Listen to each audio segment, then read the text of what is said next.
Yes, programming a flip key for a 2014-2016 Buick LaCrosse, even with all keys lost or when adding a key, is now possible DIY.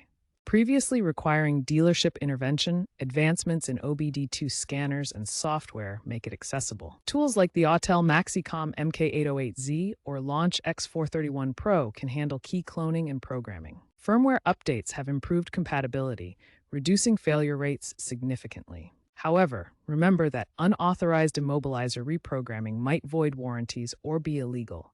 DIY is feasible for owners with the right equipment and knowledge. Start by obtaining a blank flip key compatible with GM's PK3 Plus system, featuring a 79-bit or 80-bit encrypted chip. This key must match the vehicle's specifications to work properly. Next, synchronize the transponder chip to match the vehicle's immobilizer system. This ensures the key communicates correctly with the car's security modules. Then, reprogram the immobilizer module through the body control module using an OBD2 scanner.